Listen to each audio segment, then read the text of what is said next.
Hello, everybody, and welcome to, let me get this out of my face, and welcome to Sportcat's Daily Gazette. I'm glad you're here. Thank you to Yerg's Radio, Radio X, Dare Media. The and boss course, jock. That is me, the boss has jock. entered the building. You are listening to the Sportcat Show. That's right. Daddy has control of both the radio and the interwebs. We are live on YouTube. Come over and find us. Join the chat. We have a great chat. Denise, Chris are already here. Please hit that like, share, and subscribe button. I only have a few minutes, I'm told, in the beginning of every video to tell everybody what's going on. Today, we're going to get some great news, but I want to get personal for a second because somebody rattled my chain here recently about reporting. And I want to just kind of open with this because we've only got the first few minutes. I've already wasted one with music trying to get the notification out. So let's just hit it real quick. Most of you know, my followers know, I'm a retired firefighter, paramedic, hazmat technician, rescue specialist, blah, blah, blah. I have seen things that I can't talk about. I've been in classes that I can't talk about. And when I talk to you guys and gals, I'm trying to give some information and not be a MAGA or a libtard, but the newer generation, the younger people, view you either as a boomer or somebody who doesn't have the education or experience or qualification, unless you're Megyn Kelly, Joe Rogan, whatever, Charlie Kirk, Benny Johnson, any of those guys, even Alex Jones. But they don't understand. My point of view is I've seen the world through different glasses, and most people don't understand the real threat that is around us. It doesn't have to be a person with a funny name or a different skin color. There is a real and live threat around us. Aside from all the things we hear about in the news, the stormed borders, the crazy people, there are other things, and people are not aware of their surroundings. And when they are, I'm going to video you. God, I've had that shoved in my face so many times on scenes. Why not be a human and get involved and get active in your community, active in helping to spread information that can not only save your life, but others. Don't be one of these guys and gals that just stands there and records it. Don't keep the blinders on because the mainstream media is not going to tell you things. I'm sorry. They're not going to be the ones that inform you of real life events, things going on. They're going to tell you what they want you to know. And just to prove this point, I talked to Yergs about this before we went off the air. Check and see if your local community police communications are encrypted. If your local police department and communications are encrypted, like mine here are in Gwinnett County, there's a reason. Because they encrypt the radio, so you and I can't hear it. By the way, ham radio, everybody should have their ham radio license or GMRS. Ask me, I can tell you all about it. But they encrypt their radios so that you can't find out what's going on 2 streets over. Because they take the same radio and they go, okay, NBC4, we like you. Here's a radio. But before you report a story, contact our PIO. So they control who gets the information. That is not freedom of information. So that's the first thing you need to investigate in your own community, because if you find that to be true, then you're not getting information. It's just a fact because they're filtering it. Prime example. I was just in Knoxville taking care of some family things. There was an incident that occurred right at the city limits, right? Actually, kind of technically at the city-county limits. A bunch of thugs during the middle of a busy day shut down the intersection, was doing donuts, shooting in the air, terrorizing people, took over a whole entire parking lot of it was an AutoZone rally. It was an auto parts place. And we're scaring people. Now, one time did it make WBIR, WAT, WVLT, Knoxville News Sentinel, 99, 95, whatever it was, WNOX. Nothing. Why? because they don't want the public scared. In Knoxville's way of thinking, and I've been there, I've worked in a small city, and I've ran the shootings at night of the gang violence and the things going on. Next morning, none of it's reported.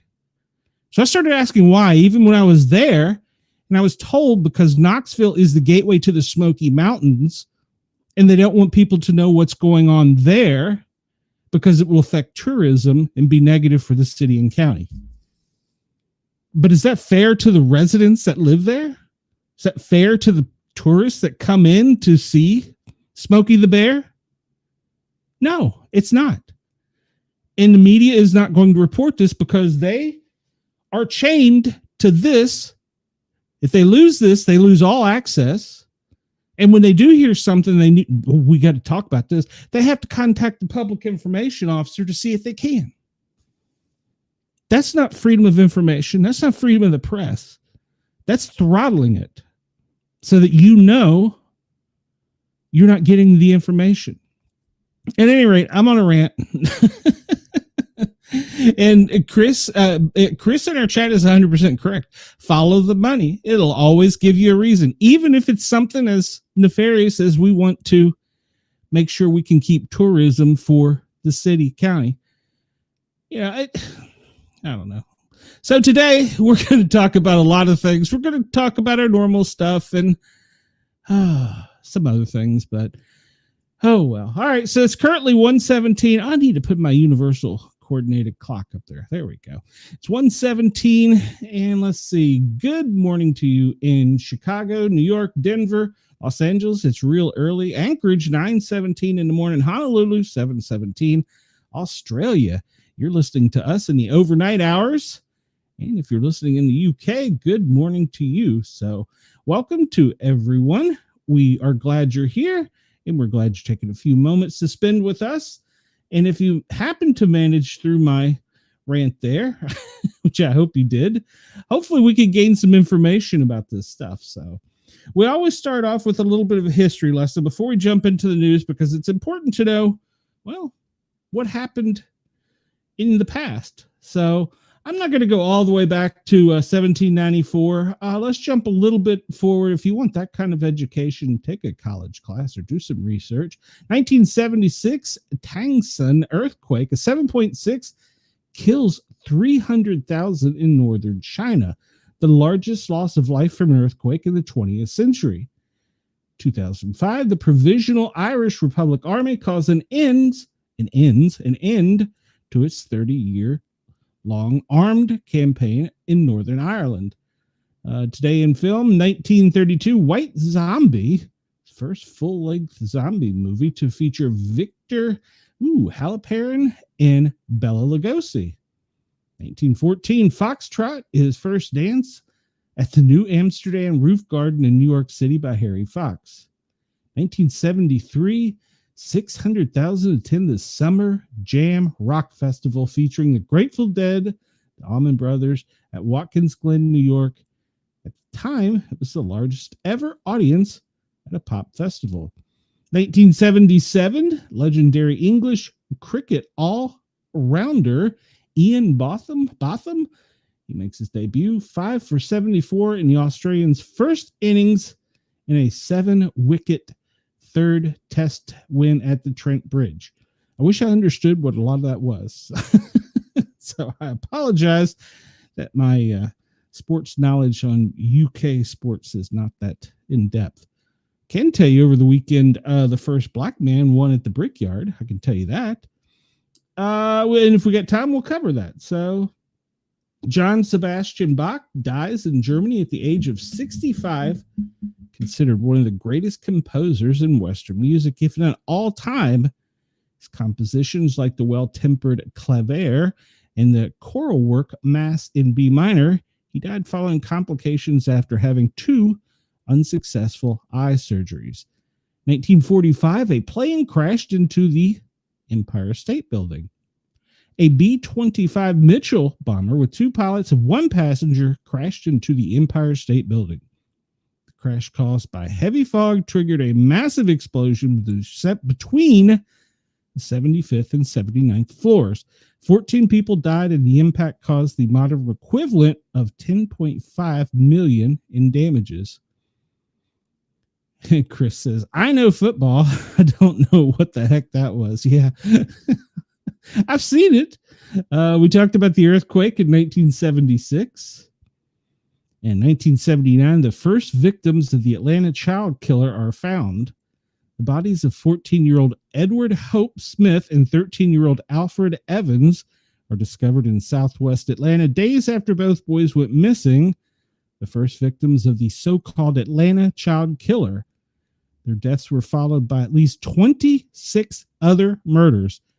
1981, police arrested Wayne Williams, who was found guilty and sentenced to life in prison.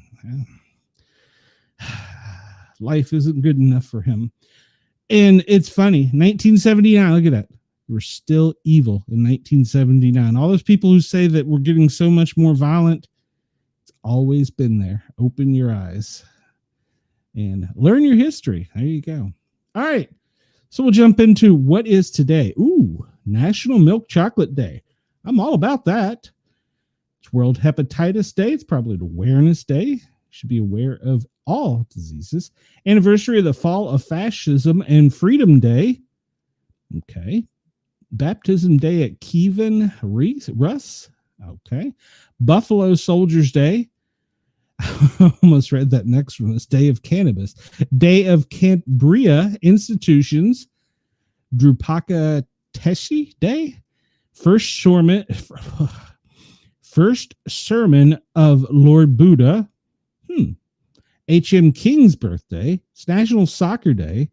National Water Park Day. It's the Peru Independence Day. St. Ol's Eve in the Faroe Islands.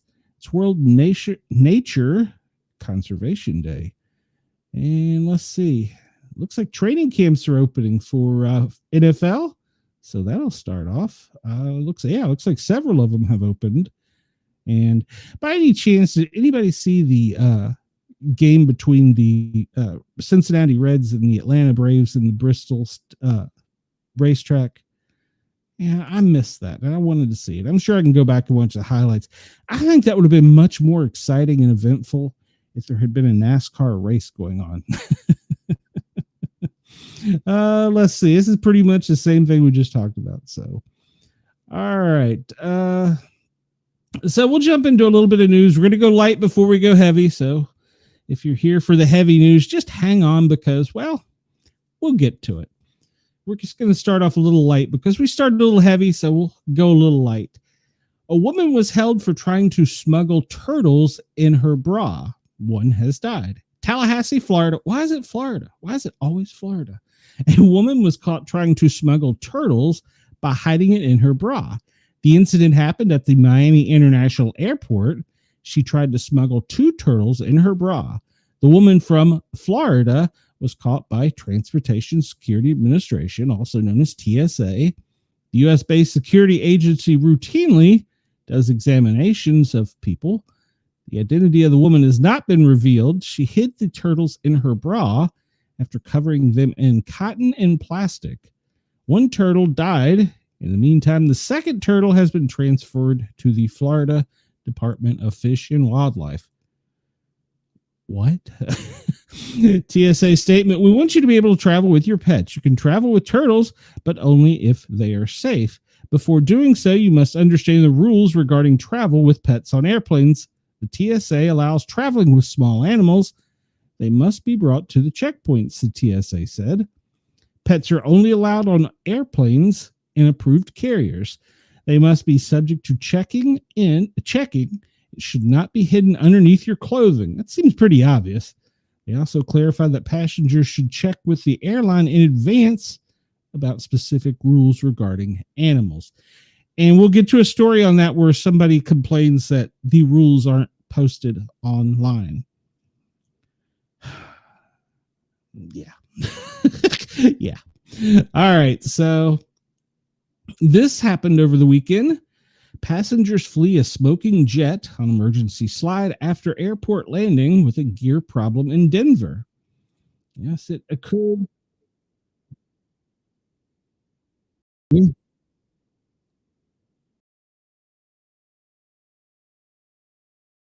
I don't think this is going out, but I was hoping to show some of the video.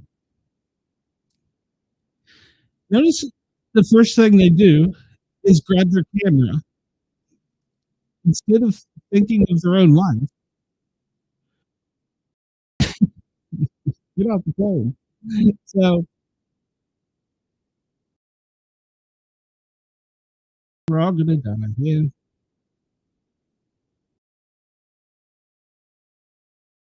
I don't know if you can see this, but it's chaos as the plane is BS. And but see, look at them. They're all so happy to be taking video instead of worrying about little kids and other people. Yeah. Yeah. So the plane apparently had problems with the landing gear on ah, stop talking. You're annoying me. Passenger slid down an emergency slide of a smoking jet at Denver International Airport due to a, quote, possible problem with the plane's landing gear. Well, yeah, it was on fire. The American Airlines Flight 3023 reported a possible landing gear incident during its departure from Denver on Saturday afternoon. The FAA said the problem involved an aircraft tire.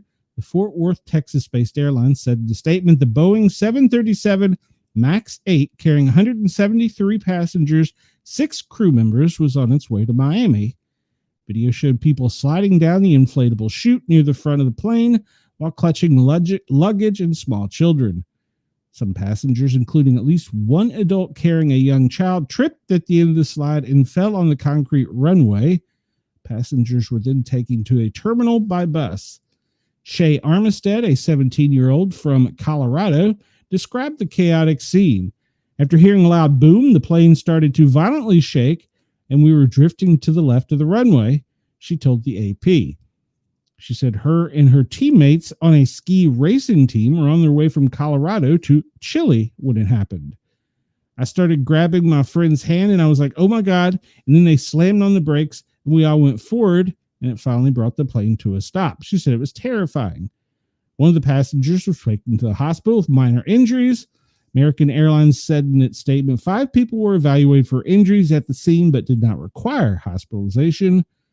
About halfway to the takeoff speed, we hear a big bang and a pop, passenger Sean Williams told KUSA. The pilot immediately began to abort from taking off, and you could feel him hitting the brakes.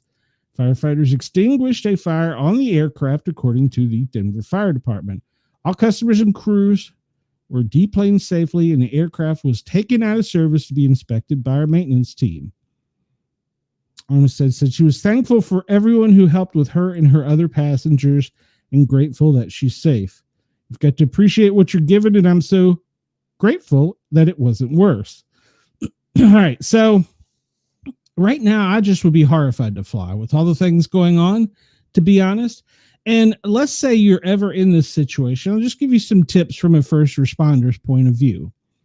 First off, you do want to de-ass the plane. Put your phone down, stop videoing, help the elderly, help the children, but de-ass the planes efficiently and quickly using the slides. Yes, you're going to hit concrete at the bottom of that slide. Hopefully you'll get on your feet, but you'll be out safely.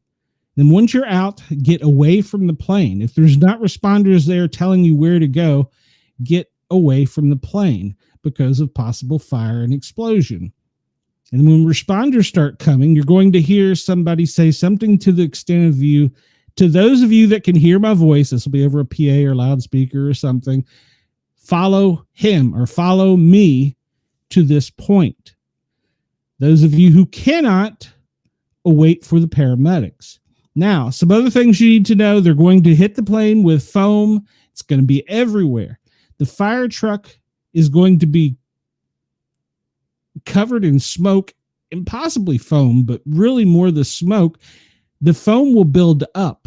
And if they can't see you, they will accidentally run over you. This has happened before. It happened in, I think, San Francisco.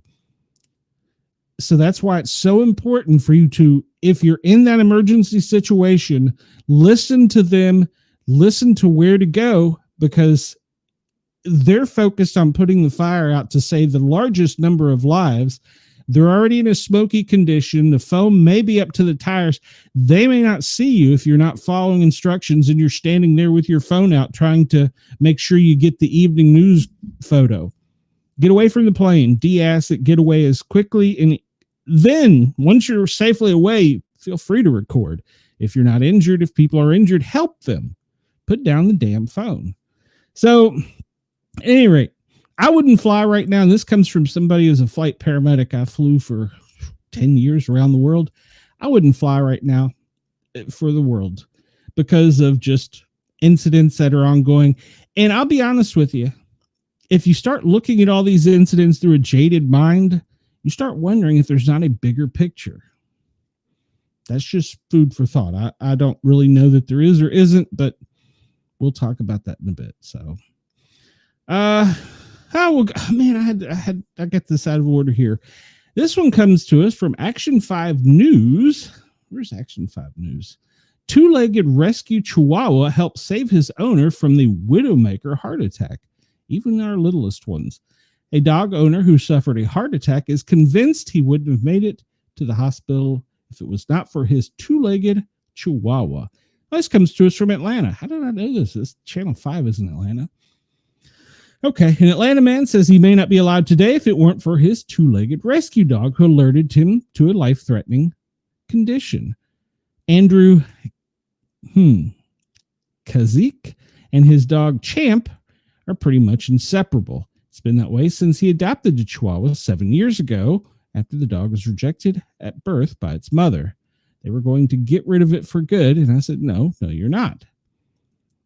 After he fell asleep on the floor a few months ago, Champ suddenly started acting up and pushing on his owner's chest with his hind legs.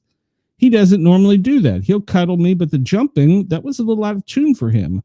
I knew something had to be pretty wrong for him to be doing that, he said. So moments later, he sensed what Champ was trying to tell him. He was having a heart attack and needed emergency medical care right away. The dog had alerted him and his wife to come help him. I couldn't even get up. They had to call for an ambulance. At the hospital, doctors quickly determined a major artery in his heart was blocked.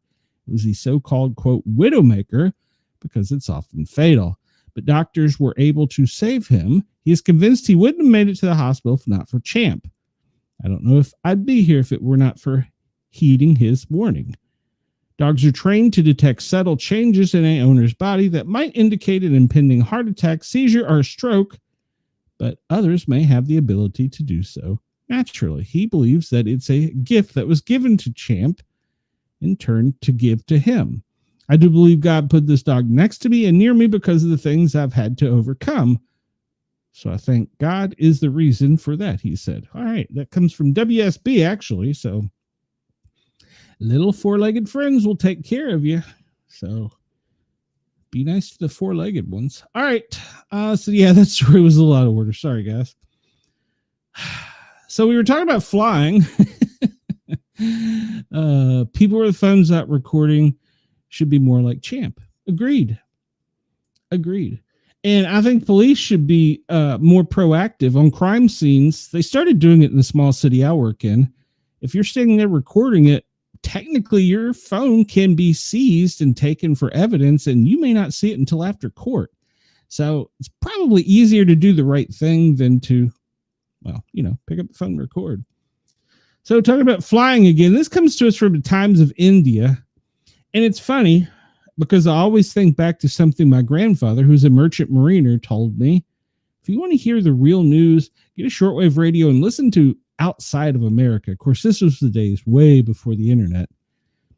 This, I don't think, even made a blurb in the news. It may have, I don't know, but didn't get the headlines it should. So apparently they were on a flight, an EasyJet flight, and a passenger jumped up with his hand in his pocket and started making bomb threats and yelling religious chants, Allahu Akbar, I think it is, and death to Trump.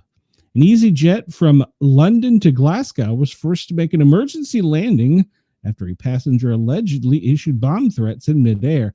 I'm pretty sure it's not alleged because, they had their phones out. A video of the incident, which quickly went viral on social media, shows a man standing in the aisle of the plane shouting Allahu Akbar He's also heard yelling "Death to America" and "Death to Trump" before being tackled by fellow passengers and restrained on the cabin floor. The mid-air scare began when the man 41 reportedly emerged from the toilet at the rear of the aircraft, shouting and raising his hands in the air. So, the 39-year-old passenger on board, who wished to remain anonymous, told The Sun he literally came out of the toilet shouting Allahu Akbar with his hands above his head. Then he said, "I've got a bomb, I've got a bomb." At this point, people were confused. I thought he was joking. I mean, it's a weird joke. I'm thinking that's probably not something you want to joke about on a plane. According to witnesses, the man grew aggressive towards flight crew. He pushed the airline staff and was being aggressive towards them. He was a big guy, about 6 feet, and there's petite little women, the passenger added, as cited by the Mirror. Flight attendants were seen in the video clamoring over seats to inspect the man's bag, while 3 passengers managed to subdue him. The pilot quickly declared an emergency and initiated rapid descent. They announced he was making an emergency landing. He took the plane down very quickly, according to witnesses. Initially, the passengers feared the plane would divert to another airport, but it safely landed at Glasgow. Upon arrival, the aircraft was directed to a remote part of the airport where they boarded and arrested the man. So, I don't know if you'll be able to hear this, but once again, he's going to bomb the plane. What's everybody doing? It's a joke. Oh, we're going to record this guy. This went on for too long. Finally, some guy's like, "Yeah, I've had enough of you." And then we get him on the ground and get his hands out of his pocket. A couple big guys finally come over and subdue him. But how long were they recording before somebody decided to do something? You know, take care of your fellow human being. All right. So this one is probably one of the things that has really got me on edge, because I believe that there are good people in Washington still. I believe there's a lot of bad people, but I think this man may have a heart, and I think that he's really torn. And he posted on X, what used to be called a tweet. We're talking about Dan Bongino, a message that, well, he says, "I'll never be the same." This comes from a man who has spent his life in law enforcement, Secret Service, and I think CIA. So he's probably seen some pretty bad things. So he posts a cryptic message after the fallout with Bondi. Just days after the fallout with U.S. Attorney General Pam Bondi, Dan Bongino, Deputy Director of the FBI, has posted a cryptic message on X, which is formerly Twitter, raising speculation about potential new revelations related to the Jeffrey Epstein case. While the context and intent behind the message remain unclear, many are interpreting it as a veiled reference to the controversial Epstein files, which have resurfaced in the public discourse following recent developments. In his post, Dan Bongino wrote, "The FBI director and I are committed to stamping out public corruption and the political weaponization of both law enforcement and intelligence operations." What did I just say? Who's got the radio? He added, "What I have learned in the course of our properly predicated and necessary investigations into the aforementioned matters has shocked me down to my core." Expressing deep dismay, he went on, "We cannot run a republic like this. I'll never be the same after learning what I have learned." He concluded the post by pledging transparency and integrity, stating, "I can promise you an honest and dignified effort to the truth. Not my truth or your truth, but the truth." In a separate post, he shared a news article referencing a 2016 intelligence report suggesting Russian preference for Republican candidates over Democrats, stirring further political controversy. He's a former Secret Service agent. That's right, Secret Service. He wasn't CIA, who had previously helped President George Bush and Barack Obama. He previously used social media to promote theories surrounding his Epstein death, particularly before Donald Trump's return to office earlier this year. Earlier this month, tensions escalated between Bongino and Attorney General Pam Bondi over a Department of Justice and FBI memo that officially closed the Epstein case. The memo claimed Epstein died by suicide in 2019 and dismissed rumors of a, quote, client list, labeling it a hoax. Bongino reportedly disagreed strongly with this conclusion. Reports at the time indicated that Bongino had considered resigning. An insider told NBC, Bongino is, quote, out of control, furious. This has destroyed his career. He's threatening to quit and torch Pam Bondi unless she's fired. However, President Trump later told the press that Bongino was in good shape. And there are headlines that say that President Trump is furious currently because he wants this to go away. Why does he want it to go away? I don't know. This comes to us from Newsweek. Donald Trump says his name may have been planted in the files. And everybody, please remember to hit that thumbs up button, because me talking about these things and using some of these keywords, the YouTube algorithm is going to bury me. So help spread the word by pushing that thumbs up and subscribing and that notification bell. On Monday, President Donald Trump told reporters that his name may have been planted in the files by the former Attorney General Merrick Garland, our former FBI Director James Comey. Trump was asked in Scotland, you had said you had not been briefed that your name was in the Epstein files. Doesn't the AG have to tell you that? The president responded in part, well, I haven't been overly interested in it. It's a hoax that's been built up by those beyond proportion. Those files were run by the worst scum on the earth. They were run by Comey. They were run by Garland. They were run by Biden. Those files were run for 4 years by those people. The whole thing is a hoax. They ran the files. I was running against somebody that ran the files. If they had something, they would have released it. I believe that to be fairly true. If they had something on him as much as they've put him out there, they would have used it. He also referenced discredited, uncorroborated, they can't connect them. The Steele dossier, or a collection of unverified intelligence reports compiled in 2016 by a former British spy, and they were commissioned as opposition research during the presidential election. The dossier contains allegations about Trump's ties to Russia, including the claims of collusion between the Trump campaign and the Kremlin, as well as salacious and compromising personal matter. He continued, now that they can easily put something in the files that's phony. As an example, he wrote a book we call the Fake News Dossier. The whole thing was a fake. The whole thing was a fake, he says. They can put things in the file that was fake. Those files were run by sick people. He was asked again on Monday about the possibility of pardoning Maxwell, reiterating that he is allowed to, quote, do so. Maxwell, a close associate of Epstein, the late financier and convicted child sex offender, was convicted of child sex trafficking in 2021 and sentenced to 20 years in prison. He said, well, I'm allowed to give her a pardon, but nobody's approached me with it. Nobody's asked me about it, Trump told reporters when asked about the possibility. He said the news about that, the aspect of it, but right now it would be inappropriate to talk about it, he said. The remark echoed the president's comments on Fridays, where he told reporters, it's something I haven't thought about. I'm allowed to do it, but it's not something I have thought about. In recent weeks, Trump has struggled to shift the controversy from the Epstein, a wealthy financier and convicted sex offenders who authorities said died by suicide behind bars in 2019 while awaiting trial on sex trafficking. Donald Trump, the president, has faced pressure from his supporters to release the files, which they believe will reveal a cover-up to the case to protect Epstein and his wealthy, powerful friends.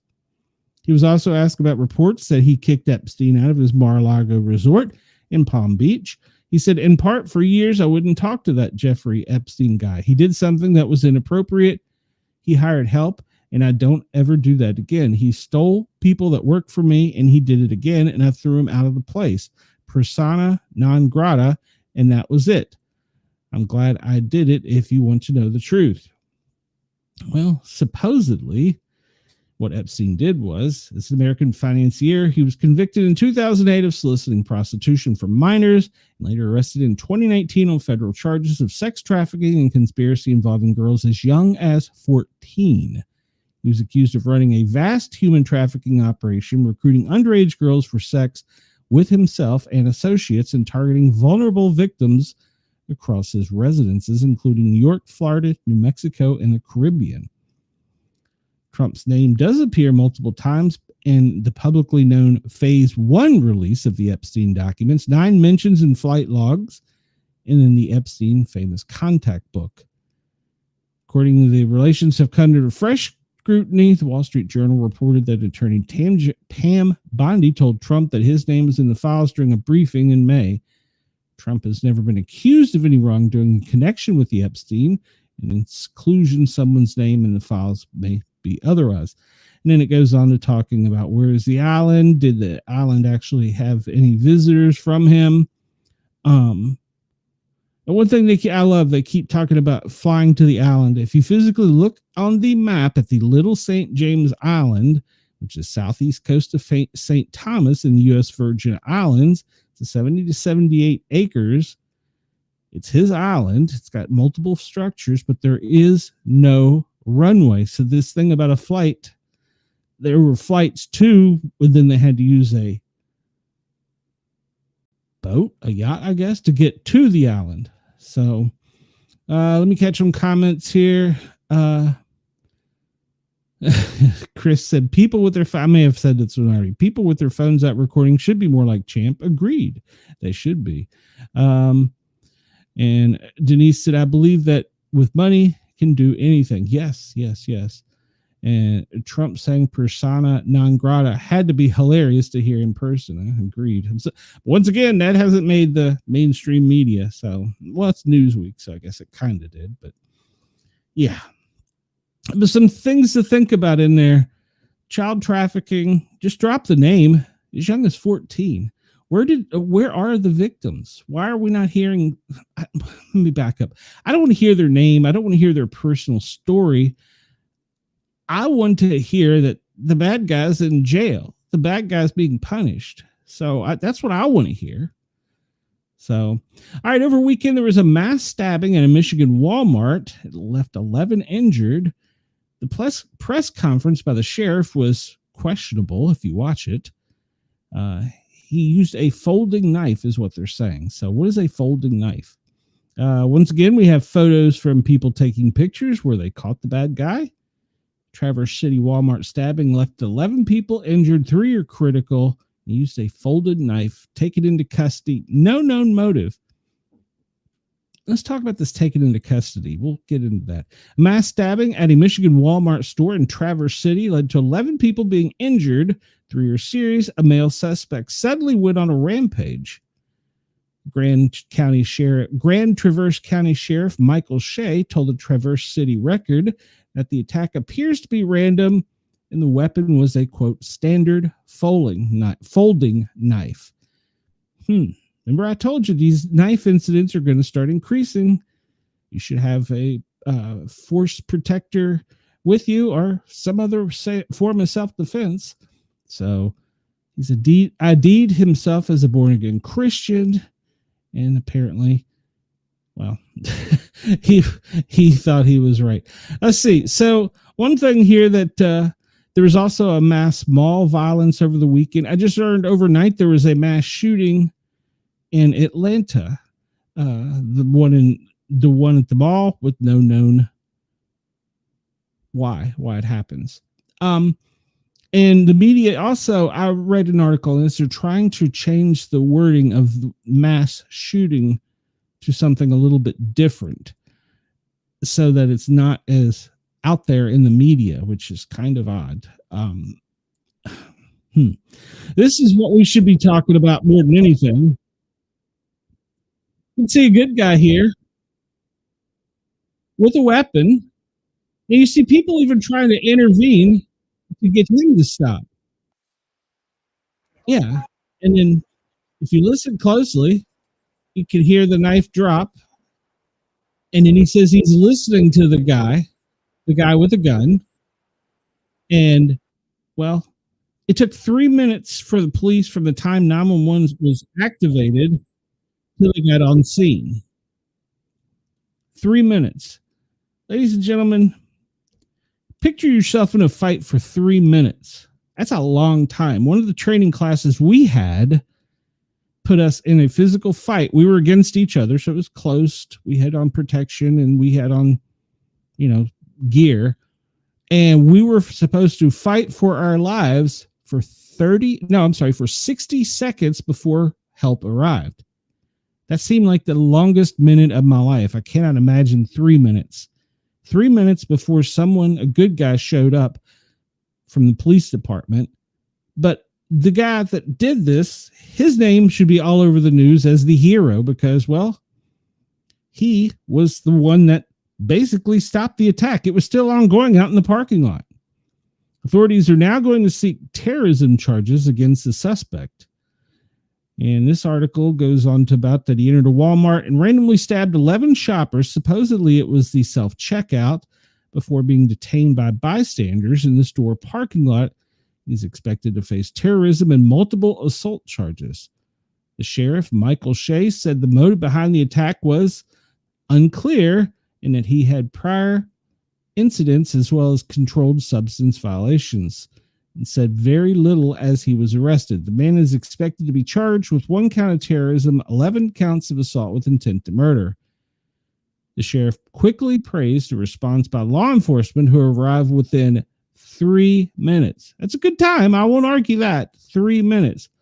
There were people in that store for 3 minutes fighting for their lives, as well as a group of bystanders who intervened and detained Gilly in the parking lot in the shopping center. He was entered the store at 4:10, remained there for some time before the attack began. The calls started coming in at 4:43, and the first arriving deputy was at 4:46. He said the remarkable efforts likely prevented others from being harmed, adding a 3.5-inch or 9-centimeter cutting blade was used in the attack. 3.5 inches. That's not much. He says, I cannot commend everyone that was involved enough, he told the news conference. When you stop and look from the time of the call to the time of actual custody, the individual was quickly detained within 1 minute. And they go on to talk about the terrorism charges and that the prosecutors will be bringing them today. They don't say when he's going to be arraigned. The sheriff said 11 victims were both men and women. They ranged from age 29 to 84 and included 1 Walmart employee. Munson Medical Center Chief Medical Officer Dr. Tom Schumerhorn spoke at a Sunday news conference and said 1 patient was treated and released. 2 were in serious condition. The rest are in fair condition. All were expected to survive. Witnesses' accounts. One guy, Stephen Carter, was loading his truck in the Walmart parking lot when he saw a man with a knife stab a woman in the throat.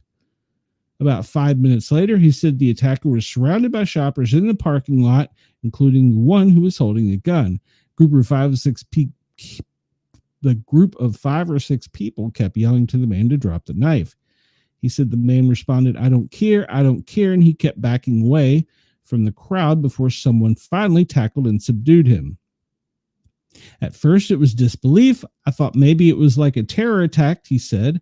He delivers customers' orders from Walmart's, and then it was fear and disbelief and shock. It was just amazing. All of it happened fast, like he was totally subdued in the ground by the time police arrived. Emergency vehicles and uniformed first responders gathered in the parking lot of the shopping center that houses several other retail stores. Employees were seen, or people were being seen, interviewed by the law enforcement. So, and notice here they go on to talk about a good guy with a weapon stopped it. Where's his name? Where's his name? Good guy should be getting more. We know the bad guy's name. We know more about the bad guy than we do about the good guy that stopped him. That guy's name should be plastered everywhere. He's a hero. His name is Derek Perry. Yes, Derek Perry from Traverse City.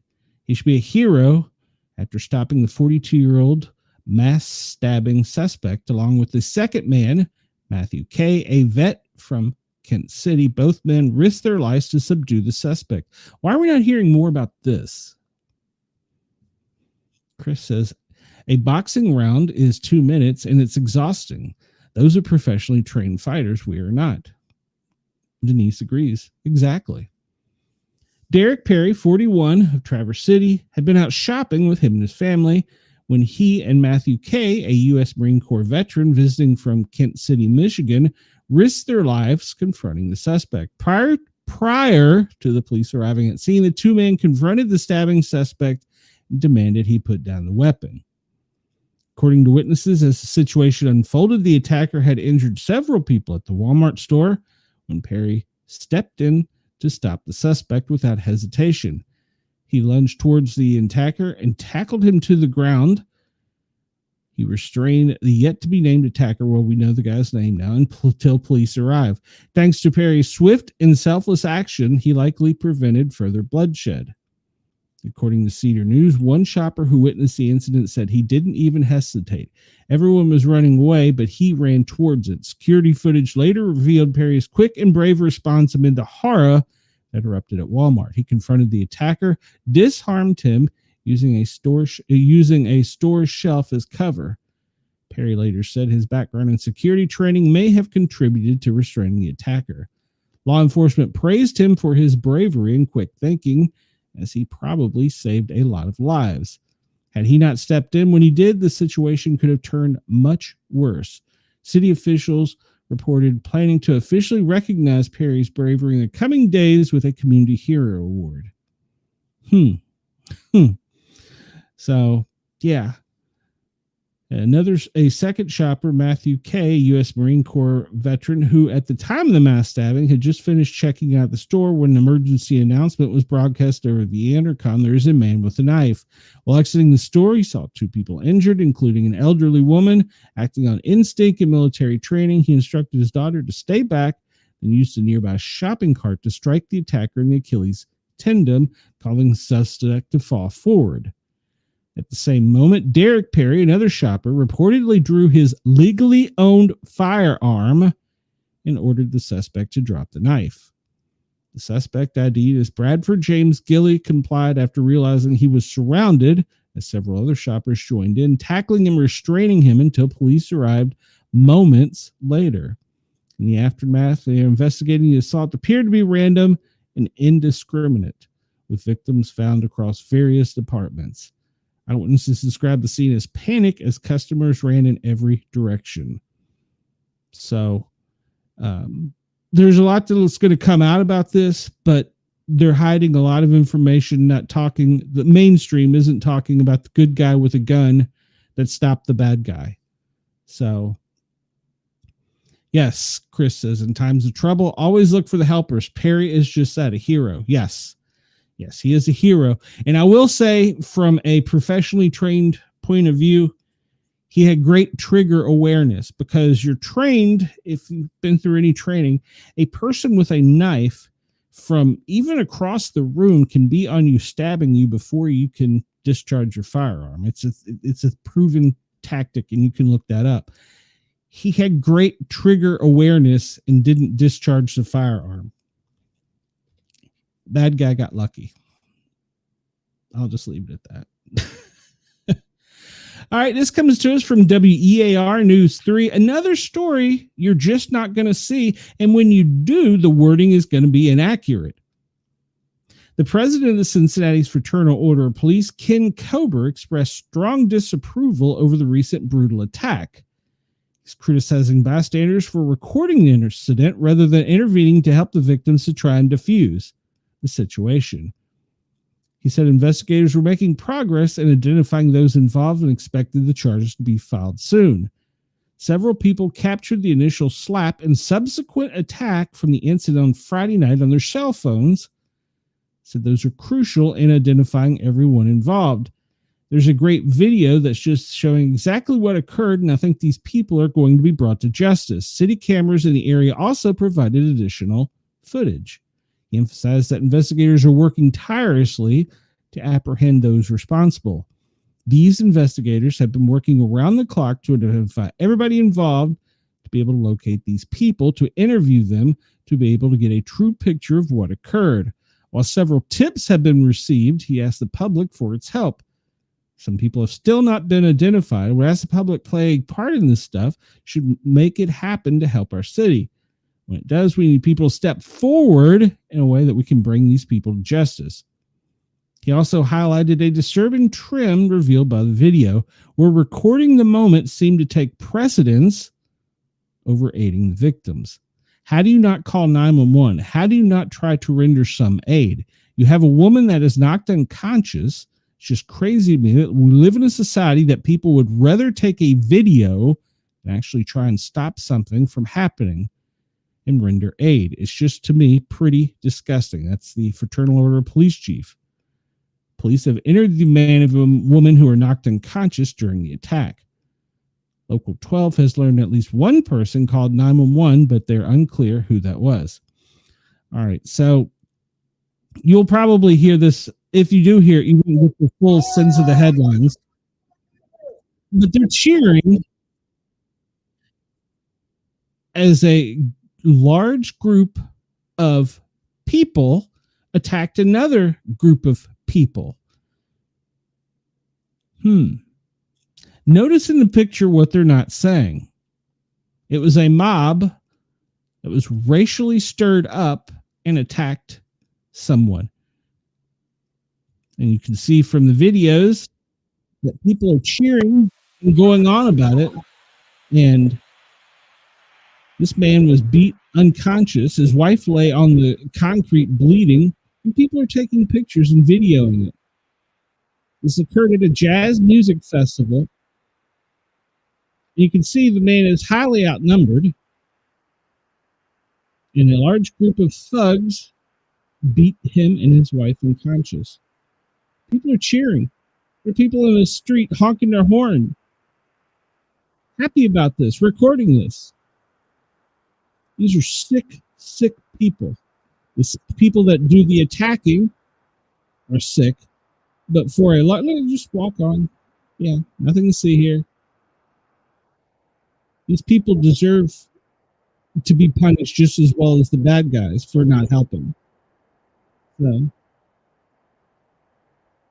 yeah, it's horrible. This occurs every day within every city, and people just don't know it. Like I said, you'll see this headline. It'll be out there if you see it, that, it was just a random fight. It wasn't just a random fight. I mean, granted that, it could have been avoided probably, but if you notice, it's one group of people attacking someone else while people are cheering. They're stomping on this man's head. Even a woman gets involved. Look at this. Yeah, they're cheering. Yeah, well, they're stomping his head. Now, let's turn the tables here for a minute. Let's just say this was a group of another type of people that did this to a group of another type of people. Mainstream media would be having a police fit. They would be calling for resignations from police departments. There would be riots in the streets all over the city. Why is this not getting reported? And even more importantly, why are people not helping? You see very few people helping. Even when he gets pulled away from it, somebody pulls him back into it and goes back to attacking him. Why is that? What kind of society do we live in? I'm sorry, you're getting a rant from me on this. It's just horrible. Yeah. You're videoing, laughing, and hooting and hollering. I worked in inner city Atlanta. I can tell you this is a normal thing. This is a normal thing. Cincinnati police are investigating a violent downtown assault captured on video that appears to have left 2 injured. Well, it did. There's a woman unconscious laying on the ground being head stomped. Cincinnati police are investigating a fight that broke out in downtown Mississippi, downtown Cincinnati early on Saturday morning that appeared to have left 2 people injured. Video is circulating online of the attack, which took place at the intersection of West 4th and Elm Street, show a graphic assault of a man by an assembled group of people in the middle of the street. In the footage, a man whose identity remains unknown is repeatedly hit and kicked in the head by multiple people sitting to the ground. The group of people continue to assault him while he lies on the ground. At one point, the man can be seen attempting to stand up As the barrage of attacks continue by the crowd that come to a stop, he immediately falls over in apparent disorientation as cars honk their horns for an assembled crowd to move out of the road. Later in the video, a woman can be seen sneaking up from behind and grabbing at another woman who is seen checking on the fallen man. While a separate man in the crowd punches her, the punch causes the woman to fall to the ground, to the head slamming on the ground, onto the concrete. After a moment, it becomes apparent that the woman is unconscious as blood can be seen streaming from her mouth. The video ends as bystanders attempt to move the woman out of the street. It's unclear whether the man or woman who were attacked have any connection to one another. The video does not show any of the events that led up to the fight. All the police say that it started with a verbal altercation between some of the individuals depicted in the video. Cincinnati Police Chief Teresa Tedigi confirmed the perpetrators of the attack and said they are working to hold them accountable. I'm in complete disgust waking up to the viral video many of you have seen. The behavior displayed is nothing short of cruel and absolutely unacceptable. Our investigation team is working diligently to identify every individual involved in causing harm. It's important to clarify this was a sudden dispute between individuals following a verbal altercation. It was not connected in any way to the music fest. If you have any information, contact Crime Stoppers. And yeah, you can go out and read about it, but let's just say the headlines would have been much more different had it been a different group of people. So, and Chris says, didn't people go to jail for having knees on people's backs? I would think he stomped the guy's head are pretty bad too. I agree. Yes, and CNN would be standing in front of the mostly peaceful protesters' fires. Could not agree more. Could not agree more. Melania's book is either set to release or is about to release. And supposedly she is taking a more hands-on approach to the Epstein Island shenanigans than Trump has. I'm going to do some more homework on that, but Trump said he never, quote, had the privilege of traveling to the disgraced island. But he said he did turn it down. That tells you something right there. Melania knows something too. So we're going to find out more from her. Because there's a story going around about Barron has been denied financial access to his money because of who he is. And apparently he's just turned of age to have a checking account, and he's going to try to get a bank account. I'm going to follow up on that story. I don't have all the story yet on that. This one I learned about from some of my friends in the media in Washington, D.C. A man is in custody for scaling the U.S. Treasury building fence and then dropped a suspicious package. Man was taken into custody after climbing the fence on the southeast side of the U.S. Treasury building, according to the U.S. Secret Service. Around 2:30 in the afternoon on Sunday, the individual started to scale the protective fence, dropped a bag on the sidewalk near the fence line, according to the Secret Service. Authorities treated the item as suspicious, prompting the Metropolitan Police Department's explosive ordnance disposal team to respond. The team later cleared the item, declaring the area was safe and lifting the closures. They sealed off a very large section of downtown. If you look at my buddy Penguin 6's videos of this over the weekend, he's very, very knowledgeable about the area. They sealed off a huge area. He was transported to a local hospital for a medical evaluation. It should be mental evaluation is what it should read. He faces charges for unlawful entry and a fugitive from justice charge for an outstanding warrant in another jurisdiction. Crazy is everywhere. All right. We're really over heavy with news today. So yeah, Denise, there's some stories about this. I've got to do a little more homework on it, but apparently Barron is finally of age to get a checking account, and he has been denied access by the bank. I do not know the bank, and I'm not 100% sure of this. I'm just going to hit on this one because we read on Bongino's post where he said there's things he can't unsee and how he's changed. I don't think he is just talking as a first responder, a person that's been kind of in the little circle before the tighter circles. I think he's talking about other things. And I'm just afraid that we're talking about a domestic attack on our soil. Now, we're heavily laden with FBI alerts about cybercrime and physical violence. But, you know, we need to be aware of the lone wolf. Officials said thousands of people, typically between the ages of 11 and 25, are engaged in a growing and online threat to commit crime for money, retaliation, ideology, sexual gratification, and notoriety. The FBI has released a trove of research on, quote, the calm last week, warning that sprawling cyber criminal networks of minors and young adults is growing rapidly and splintering into three primary offsets described by officials as hacker.com and reallife.com and extortion.com. The warnings lay out the comms, thousands of members, typically between 11 and 25, pose a rising threat, especially to the youth online. The FBI said criminal acts are committed by these multiple interconnected networks, including swatting, been there, done that, from a viewer, swatted twice, extortion and sextortion of minors, production and distribution of child and sexual abuse material, violent crime, and various other cybercrimes. The motivation behind the criminal activity vary, but often fall within one of the following: financial gain, retaliation ideology, sexual gratification, and notoriety.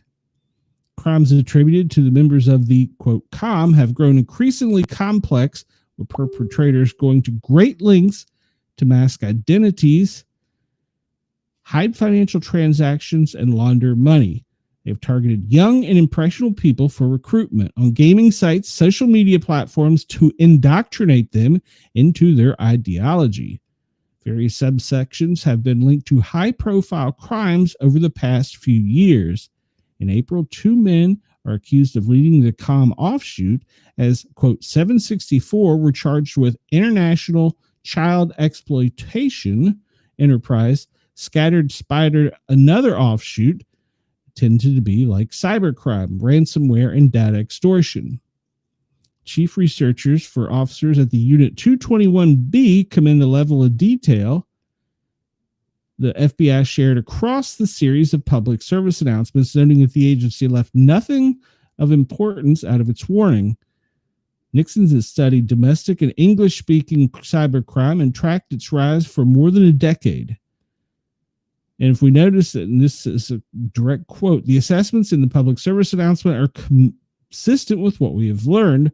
There has been a population explosion in the calm, and it's good to see law enforcement respond to this, not just with a public service announcement, but with crackdowns.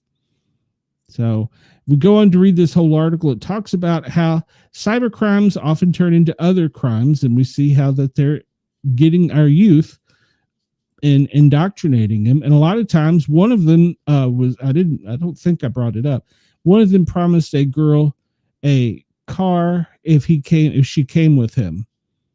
And then there's other things like doxing, been there, done that, swatting, been there, done that. And that leads to other and greater crimes. So, and most of these, the victims typically range between 10 and 17, but the FBI has seen victims as young as 9. They often groom their victims by establishing and trusting a romantic relationship before eventually manipulate them or coercing them into engaging in escalating harmful behavior designed to shame or isolate them. They're driven by a range of personal motives, including the pursuit of social status, sexual gratification, or the sense of belonging. So they coerce their victims to produce pornographic material or other videos depicting animal cruelty, self-harms, oftentimes further threatening to share the material with victims' families, friends, or public communities on the internet. 2 leaders have been charged. 2 men, don't get caught up on the name, Leonidas Varaganas and Prazel Nepal, are accused of exploiting at least 8 minor victims, some as young as 13. They face charges that carry a maximum of life in prison. People said to look for the warning signs that are targeting youth And you can check out information all over the internet from the National Center for Missing and Exploited Children, Cyber Tip Line, Take It Down Service, and the International Crime Complaint Center, as well as the FBI and their field offices. You can get more information. They're out there, they're preying on our young, and a lot of times there aren't people that are going to help them. So keep an eye on it. Like I said, I believe there's some good guys and there's some other guys in Washington. Mike Johnson calls for a pause on the Janine Maxwell pardon and pushes for life sentence instead. U.S. Speaker of the House Mike Johnson disagreed with Republicans who are floating the idea of granting a pardon or commutation to Janine Maxwell as the Epstein scandal continues to rock the White House. While speaking to NBC News, he said that he would have a great pause about taking such measures. The remarks from the Republican speaker coming at a time when many of the House of Representatives from his party suggested that the option to pardon Maxwell should be considered as part of an effort to obtain more information about the Epstein crimes. For a week, President Trump and his allies, including Johnson himself, have been under immense pressure to disclose more information. Johnson's take on the matter came after Todd Blanche, the Deputy Attorney General, met with Maxwell, who is serving a 20-year prison sentence for sex trafficking, over 2 days last week. The former British socialite was Epstein's close confidant for years and his, quote, partner in crime. The case became more complicated after he killed himself in jail in 2019. While speaking to NBC News on the matter, the House Speaker pushed for a life sentence for her instead. If you're asking my opinion, this is Mike Johnson, I think 20 years was a pittance. I think she should have a life sentence at least. I mean, think of all these unspeakable crimes, he said. It's hard to put into words how evil this was and that she orchestrated and was part of it. At least under the criminal sanction, I think is unforgivable thing. So again, not my decision, but I have great pause that as any reasonable person should, he added. When pressed further about whether he would favor a pardon, he deferred to Trump. Obviously, that's a decision for the president, he said. He had not adequately considered that. I won't get it in front of him. That's not my lane. And pertinent to the House of Representatives, Thomas Massey, a Kentucky Republican who's been pushing for disclosure and more Epstein information, said a pardon should be on the table. That would be up to the president, but she has information that could help us. I think she should testify. Let's get that out there, and whatever they need to do, compel more testimony as long as it's truthful. I would be in favor of it, he told Meet the Press. California Democrat Ro Khanna, who was joined by Massey's effort to release more information, said he did not support a pardon for Maxwell, who was charged with perjury in connection with civil deposition 2016. However, prosecutors did not move forward those charges once they obtained her sex trafficking conviction. I'm concerned that Deputy Attorney General Todd Blanche meeting with her is supposedly one-on-one. Look, I agree with Congressman Massey that she should testify, but she's been indicted twice on perjury. This is why we need the files. This is why we need independent evidence, she told NBC News. It's interesting to see how the Trump people are approaching the matter. So, yeah, they're coming for our kids. Let's see. Okay, nothing important there. They're coming for our kids. We should all be aware of that. We're going to cover some other things real quick because we're going over a little bit of time here. It's 20 after 2 or 20 after top of the hour, and we haven't gotten to our normal stuff. Illegal immigrants continue to storm the U.S. beaches. This is a headline you don't see anything about, but our Coast Guard is facing an uphill battle, and they are continuing to find people on boats and coming into our shore. And this is a headline you don't see often, but our Coast Guard is doing a wonderful job. You can go check out a lot of the articles if you research them, how they are apprehending boatfuls of people coming in. It's usually to California. They said a lot of them, some were Mexican and one was Turkish in that particular boat. But the U.S. Coast Guard does not want anyone to die by drowning trying to cross into the United States illegally, but they are trying to stop this. And this is something that's being underreported. They're saying our borders are secure, Well, our borders may be, but now we're talking about maritime, and it's not getting the attention. February, Coast Guard intercepted 132 Haitians coming to the Florida Keys. So the Coast Guard is continuing to strengthen and protect the domestic, the continental United States, but they are coming more and more under fire every day, and it's just not a headline getting out there. So look for that. Chris says, what is more pressing than Epstein cases, where the Attorney General has things more important to deal with, that she sends the deputy AG. It's bad optics. Well, if you've read some reports, the White House is fuming, and they want this to just go away, and they're trying everything they can. But remember I said just before the weekend, this is probably a distraction to something else, but it's continuing to come to a head. So eventually something has to be done. So this comes to us about from Jay Leno. He says, why current late night hosts alienate half their audience to get the joke? I don't think anybody wants to hear a lecture. As the fallout from CBS cancellation of the Late Show, Stephen Colbert continues. One of the late night's longest reigning hosts has some thoughts about the role of politics in comedy. Jay Leno, in an interview with Ronald Reagan Presidential Foundation President CEO David Trulley, said that while hosting The Tonight Show, he was happy to aim for a balance of jokes about Democrats and Republicans. In today's climate, though, he added, now you have to be content with half the audience because you have to give your opinion. Why shoot for just half an audience at the time, all the time? Why not try to get the whole audience? That's what I'm trying to do. The veteran comedian went on to say that, to bring people into the big picture, I don't understand why you would alienate one particular group. I'm not saying you have to throw your support or whatever, but just do what's funny. He also commented, I don't think anybody wants to hear a lecture. Instead, urging comedians to focus on their jokes, he noted that he was never sure if legendary comedian Rodney Dangerfield was a Republican or Democrat. Oh, agreed. And he was hilarious because we never discussed it. We discussed jokes. When I was with Rodney, it was always in the economy of words, get the jokes as quickly as possible. While Leno didn't directly address Colbert's show ending, his one-time rival, David Letterman, did speak out, calling CBS's end the show pure cowardice. Jon Stewart also used his time last week on The Daily Show to speak against the decision. First off, it was about money. President, I'm sure the lawsuit had something to do with it because CBS Paramount was losing money because of their lawsuit to the Trump administration. So I'm sure that had something to do with it, but he was losing $15 million. Was it a month? He was losing money, $15 million. Even if it's a year, that's a lot of money.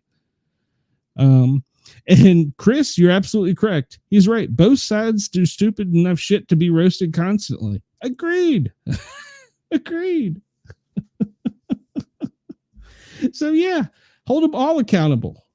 But was it Chris Rock? I don't know who said comedy was dead because you can't make fun of anybody because then you alienate your audience. So what to know about cloud seeding? We're going to hit this real quick because this has come up.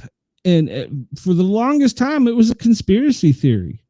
But now they're actually filing flight plans. They're actually discussing it. Cloud seeding does not create cloud. It involves flying a plane or a drone into naturally forming clouds and releasing small amounts of silver oxide and table salt inside them. They pull the vapor out of the clouds, resulting in forced precipitation, either rain or snow. Silver oxide is the favored seeding agent because its crystalline structure is nearly identical to the natural ice crystals. The Texas Department of Licensing and Regulation states on its website, when placed in the upper portion of the growing convective cloud rich with supercooled droplets, the silver oxide crystal can grow rapidly by tapping the vast field of available moisture. In a matter of moments, the ice crystal is transformed into a large raindrop, which is heavy enough to fall through the cloud as a rain shaft.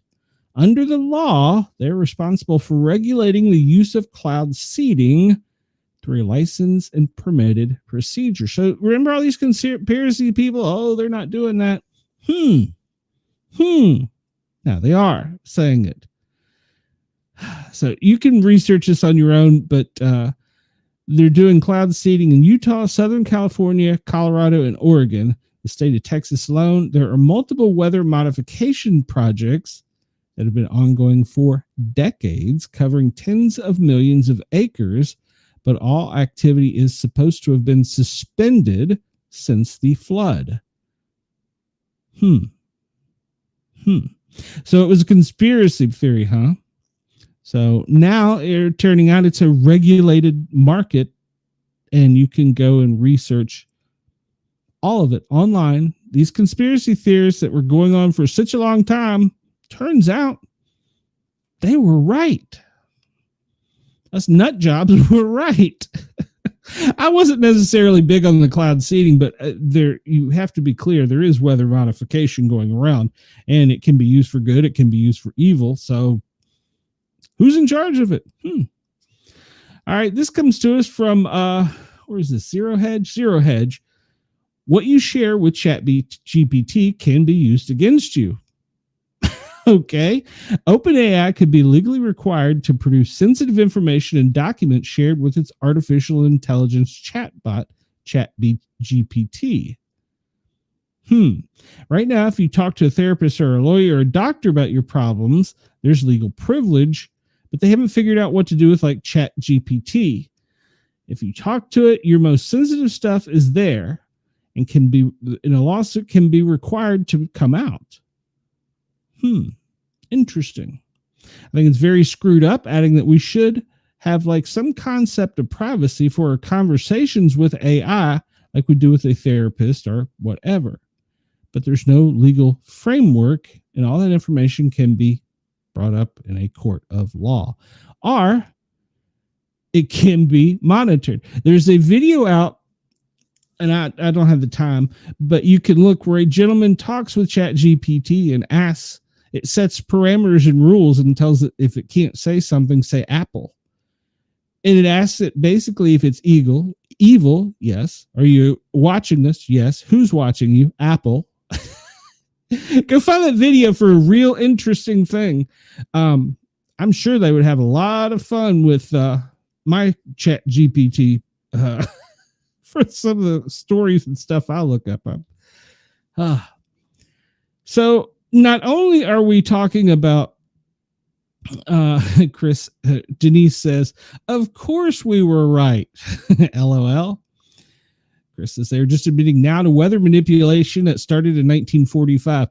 They blew up a nuclear weapon in the clouds. If you do the deep research, and what advanced technology are they using now that we won't know about for another 80 years?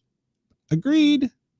And there was an article I didn't have time to get to. It talked about the new SpaceX space shuttle. Well, no, it's not SpaceX. It's NASA's version. The Air Force is about to go on a mission with lasers in space. I didn't have time to research the whole thing, so I didn't bring it up. But look for that one coming soon. Yeah. Like I said, what do we not know about? You know? And I agree, there's probably a lot of things we shouldn't know about, but come on, man. Seriously? And this is another trend that's just got me irked. And this Trump did it.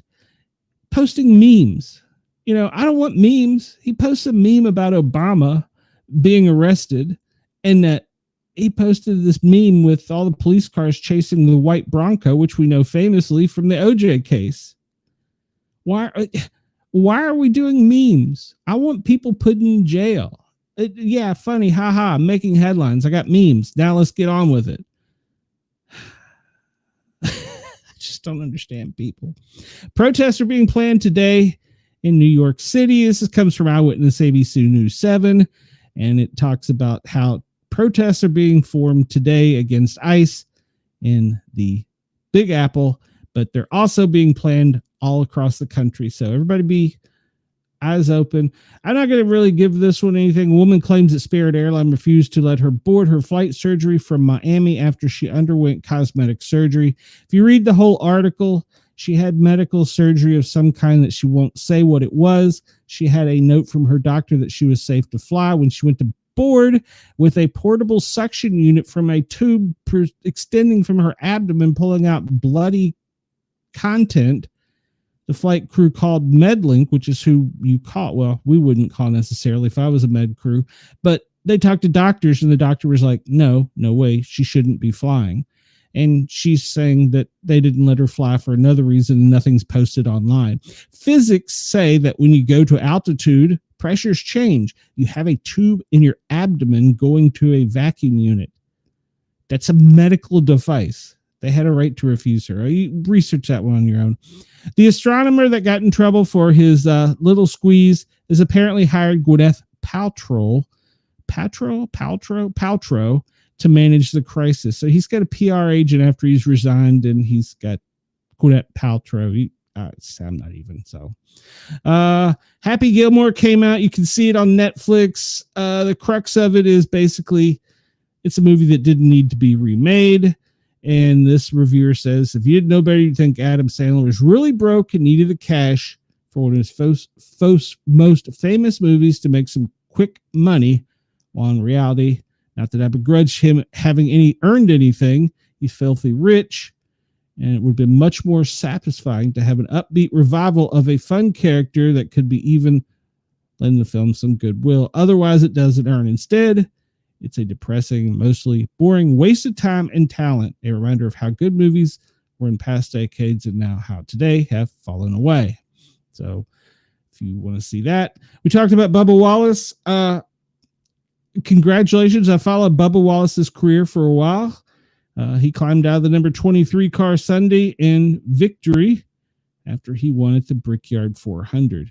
And according to the AP, he earned every minute of it. So congratulations. I haven't really followed up. I've followed his career pretty closely because he has some potential, but he just doesn't utilize it.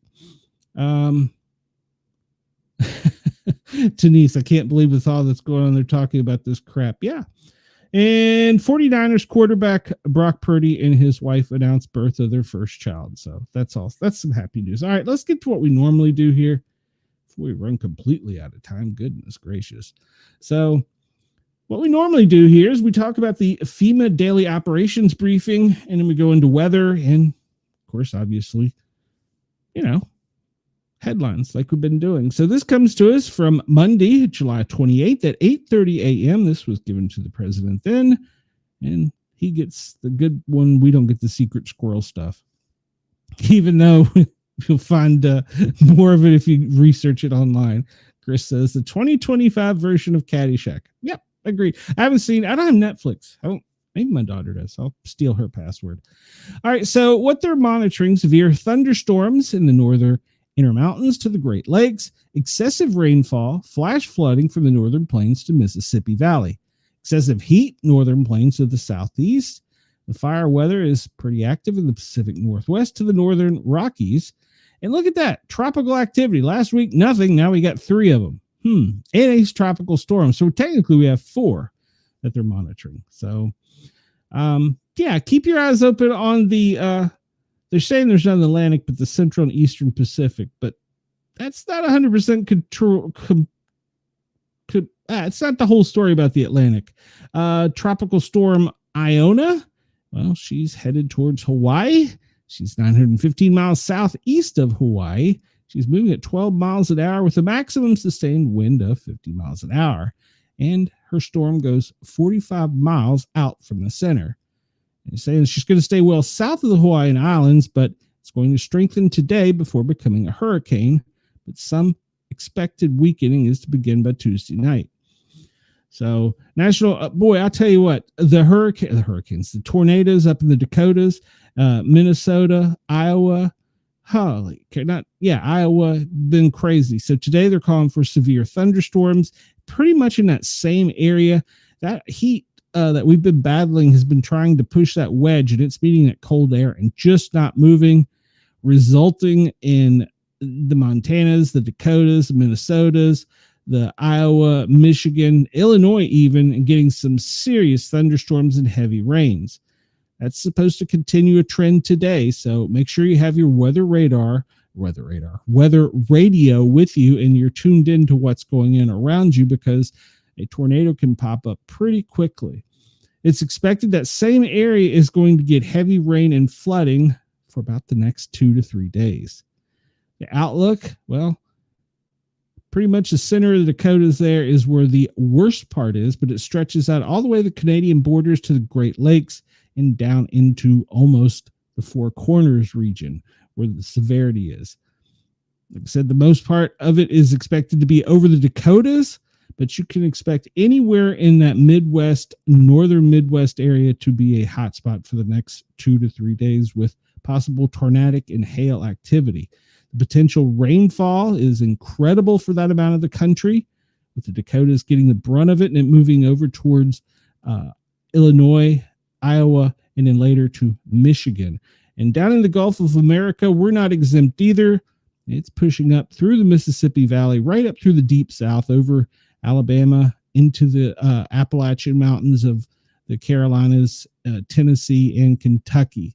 So you can have some heavy rainfall Monday through Wednesday, next 3 days. Excessive heat, man, we're still talking about this pushing up through the center of the country. Well, it's not really the center of the country, but right up through the, it's funny how the Mississippi River is defining where that heat is. Isn't it kind of funny how it's pretty much following the Mississippi straight up? It's extending all the way from the Gulf all the way up to, well, Illinois. With some other, pretty much if you look in an area to the west of the Mississippi to the Great Lakes, you can expect the heat advisory.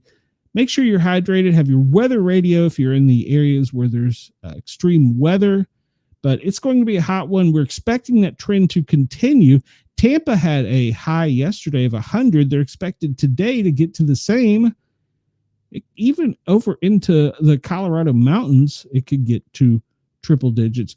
And let's not even talk about Nevada, Illinois, Arizona, and Southern California down by the border, triple digits there as well. We'll look at that again in a minute. Today, the fire weather, pretty much all of Oregon and most of Idaho, tipping down into Nevada. So fire weather outlook for today, that area is pretty much going to be the same for the next couple of days. 6 to 10 outlook. We're looking at heat to continue into the southwest, and then that cold front is going to be meeting up in Canada, and it's going to start pushing over the next 6 to 10 days to the northeast, and finally down into the south, where we're probably going to get some pretty crazy storms next week. We look at the FEMA operating picture. Wow. They're operating all over the place. And if you overlay all those severe storms and the alerts that are already out there at the time of this publication, you see that it's a very active weather day, a very active FEMA day. I also want to point something out, because they were saying, I read an article talking about how FEMA was not doing anything in certain areas of the country. Remember, you have to be requested. You can't just come in and say, here we are to save the day. If your local politicians haven't requested help to the state and the state hasn't requested to the Fed, you're not going to get anybody. You're going to get the people with cell phones recording you. So before you start believing those headlines, do some research and see if your local has done the right thing. No, wrong button.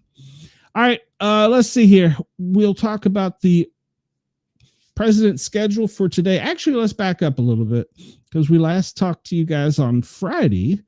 We talked about how he left and went to Glasgow, and he got there at 3:53 local time, and that was UK time. And then at 7:34, they called, that was local time, to Scotland. They called a lid, which means they had the protectee in for the night. All right. Then there was no event scheduled on Sunday, and they had the out-of-town travel pool. And then he met with Eric Trump, Warren Stevens, but there was no time frame provided. And then they called a full lid at 4:05 a.m. Not sure why it was so late. An out-of-town pool call was at 5 a.m. because they were going to be traveling. So he played golf with Eric Trump in Scotland, and he met with the European Commission leader. There's a story about that going around because he announced a new trade deal. I didn't even get into that story for today. They had an 8:15 local time call for the local press, still in Scotland, and he meets the Prime Minister of the UK, of Great Britain, and Northern Ireland at 12 o'clock local, which is 7 a.m. Eastern. And he participates at 7:30 a.m., which is 12:30 local, a bilateral meeting with the Prime Minister of UK and Great Britain, Northern Ireland. And then he's going to depart en route to Scotland, 10:45 a.m. Eastern, 3:45 local. And at 12:25, he's going to arrive, which is 5:25 p.m. local, at a golf course in Scotland. And then we don't know where he's going from there, but I'm sure we'll find out soon. Let's see here. All right. Let me refresh this real quick. This is NBC's Washington Live desk, basically. We'll just kind of hit the highlights. Like we just discussed, he did meet with the UK Prime Minister. They're talking about aid with Gaza. Let's see. And White House says their details are forthcoming on his Gaza aid plan. And he said that America is going to be more involved because President Trump has a humanitarian heart. Okay. When did it? Okay. Seeks quick deposition of Robert Murdoch in Jeffrey Epstein case. So he's asked for them to do a quick deposition. All right. Government allows federal employees to try to persuade each other to rethink religious beliefs. What? The Trump administration has issued guidance on allowing religious expression at federal agencies in a new memo, including government employees can try to persuade each other of the correctness of their own religious views. Employees may engage in conversations regarding religious topics with fellow employees, including attempts to persuade others of the correctness of their own religious views, provided that such efforts are not harassing in nature. The memo from the Office of Personnel Management says employees may also encourage their coworkers to participate in religious expressions of faith, such as prayer, to the same extent they would encourage coworkers to participate in other personal activities. During a break, an employee may engage another in polite discussion of why his faith is correct and why they not adherent should rethink his religious beliefs. What? This is a memo from the Office of Personnel Management. We need to look further into that one. He criticized Israel over the starvation of Gaza, as he should. Democrats are calling for the release of the Janine Maxwell interview, as they should. And Vance said 2 hours ago that Trump wants full transparency over the Epstein investigation. And then Vance defended a bunch of policies. Judge blocks Trump administration efforts to defund Planned Parenthood. Then 3 hours ago, he said he never had the, quote, privilege of going to the island, which was a political hoax, he calls it. And Project 2025 author Paul Dans will challenge Republican Senator Lindsey Graham in South Carolina. Interesting. We'll see how that goes. And we are pretty much, I'm just kind of skimming here to see what's I'm not really clear why we need a memo telling you can tell another employee their religion isn't correct. Yours is. That makes no sense to me. Weird. But we'll look into that later. Daily briefing, pretty much as we talked about. Hey, KG, welcome. You're a little late. We could have used you earlier, but thank you. Please hit that thumbs up button. And I know you're already a subscriber. The weather forecast, pretty much as we talked about, not much has changed. If you look at Montana, boy, the Dakotas, Minnesota, Iowa, Wisconsin, you are going to be hammered. Possible severe thunderstorms and tornadic activity, spotty showers in much of the mid-Atlantic, the deep south, all the way extending to the Great Lakes, Ohio Valley, possibly even up into the New England area. And while the West Coast is bracing for fire weather in Oregon, they could get some spotty showers over there. So keep an eye on that. Let's divert real quickly. This is the percentage maps of tornadic activity. The National Weather Services pretty much say there's a 5% in the Dakotas, but that extends almost to the Great Lakes. So be aware over there. The chance is greater for high winds, some dangerous today in the Dakotas over into Illinois, Michigan, Iowa. The chances of heavy winds, high winds, is increased. So be weather aware today. And there's a risk of hail. It's more likely up closer to the Canadian border, but you should not rule out the possibility of in some of those severe storms seeing some of that. So let's look at weather forecast. We don't want to forget about our beautiful friends down under. Brisbane, it is currently 47 with a high of 68. Down in Sydney, you're looking at 53 to 62 and partial sunshine.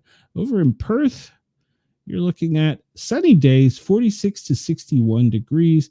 Up in Port Hedland, you're also looking at a sunny day, 55 to 70 degrees. Right in the center of the country here, you're talking about it's going to be sunny, 49 to 64 degrees. So that's going to extend all the way up. Did we talk about Darwin? They're going to have a partly cloudy day, 75 to 85. While down in Melbourne, I don't think I talked about it, they're partly cloudy, 45 to 54. You can see a little bit of cloud cover there. We'll zoom over to the United States, take a quick gander. Look at Washington, D.C. Their forecast today, sunny, 76 to 94. If you go down to Tampa, though, sunny, 82 to 96, but it's going to feel much hotter. Look at Atlanta. You're looking today, 78 to 94, partly cloudy.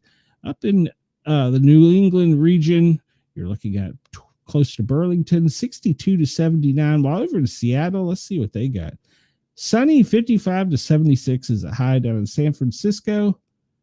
56 to 61 under partly cloudy skies. Dallas, well, you're going to be sunny, 78 to 97. I expect that's going to be much higher. Chicago, partly cloudy, 78 to 91. And all the way up in Minneapolis, 67, clear skies, 67 to 91 degrees. So Salt Lake, not to leave you guys out in the Midwest, sunny, 65 to 92. You're correct, Chris. It is all about perspective. And all right, the current weather radar and the current alerts. We're running a little short on time. As you can see, much of the center of the Mississippi Valley, extending, like I said, all the way up to the Great Lakes, is under some sort of heat advisory or heat warning. You can see there's some few spotty showers, some over to the east of Knoxville going into the Appalachians. The storms are starting to fire up in the Dakotas with some severe thunderstorms. You can see one up here in Bismarck. We'll take a good look at the lightning and that here in a minute. We'll zoom out a bit and see that that's really the only severe storms.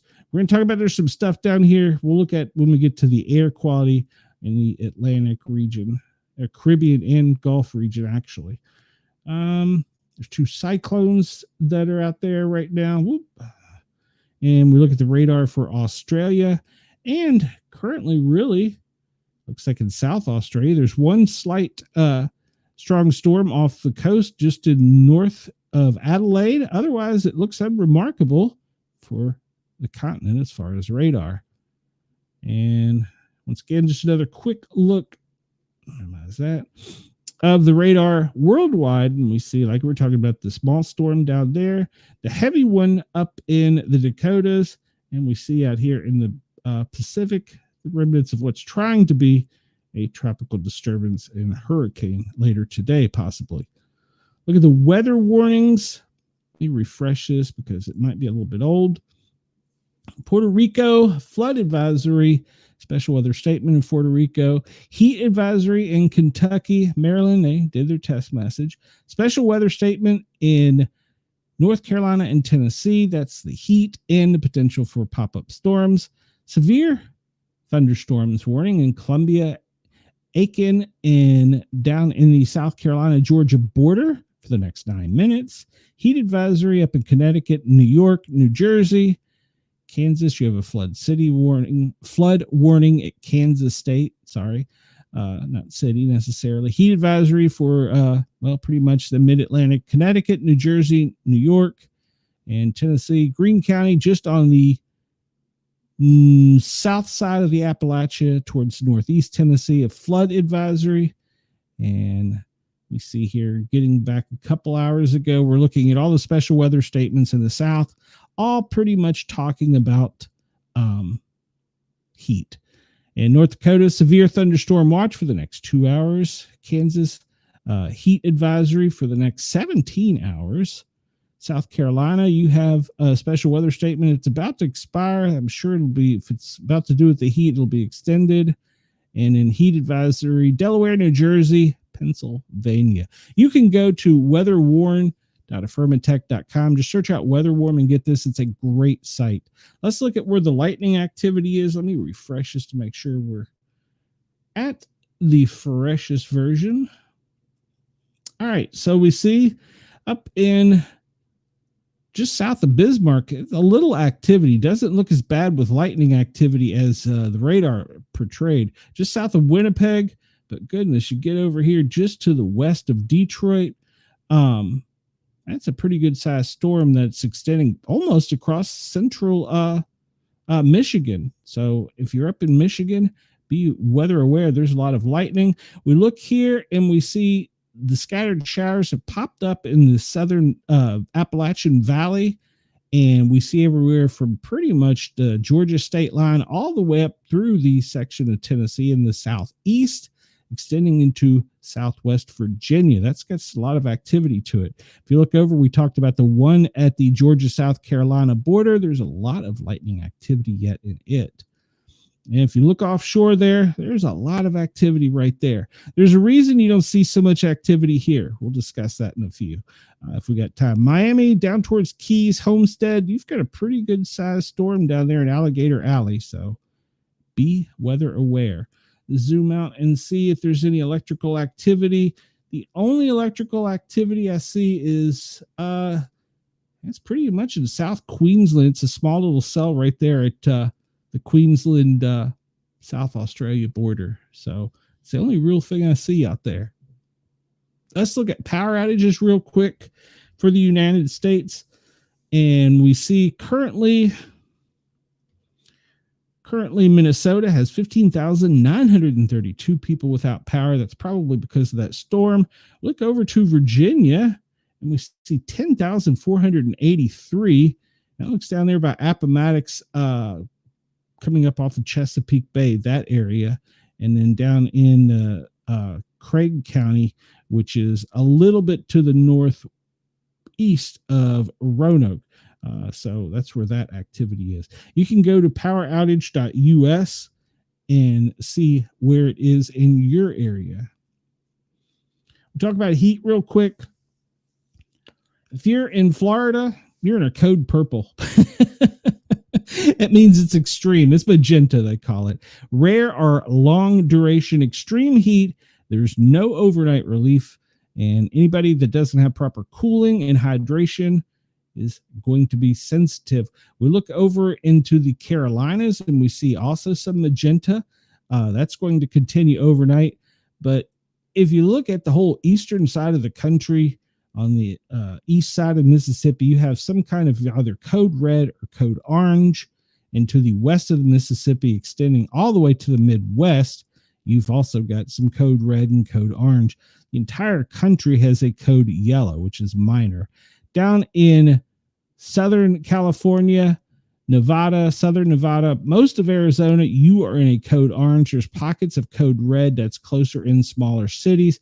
Texas, most of you is code yellow, but the northeast section from Oklahoma down to Louisiana, code orange. So be weather aware, hydrated, protection. I read a story that said we shouldn't be wearing sunscreen because we're killing our body's defenses, but then they're also concerned about cancer. So I'm not really sure. I'm going to follow up on that one. Talked about the effects that we were having on our skin, that it wasn't allowing our body to basically change to the adaptation of what it normally would by us putting a chemical on to change it. Of course, then there's also the worry about skin cancer if you get too much sun. So I'm going to need to do some more homework on that. Tampa, you are currently 96. You're going to look at triple digits today. Up and going through the south, looking at Montgomery, Alabama, 93, 94 Atlanta, Charlotte, 94, Washington, D.C., 92 degrees. You get up here to Burlington, you're looking at 90, Boston, 84, moving over towards the center of the country.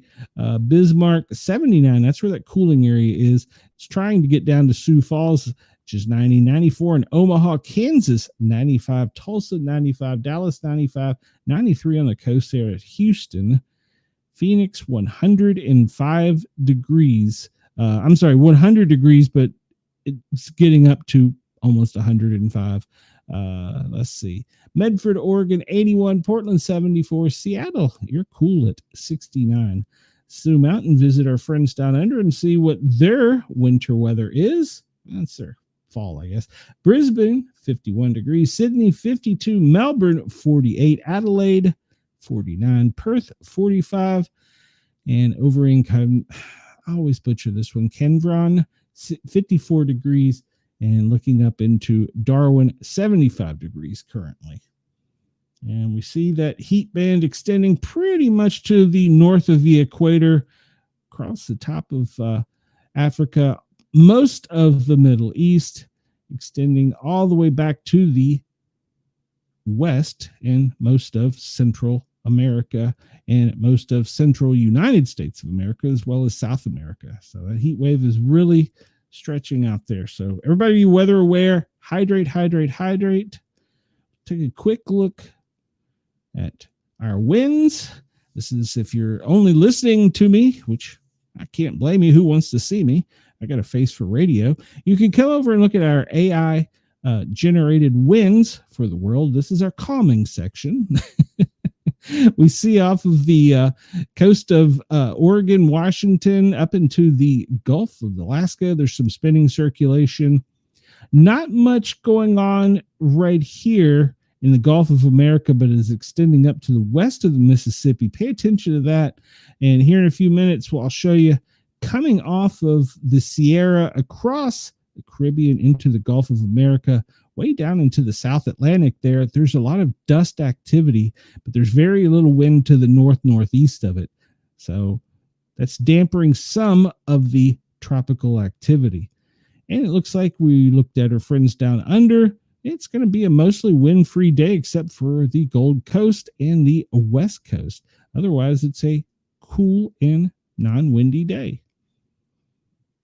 All right. I just noticed that when you zoom out, you get little stars.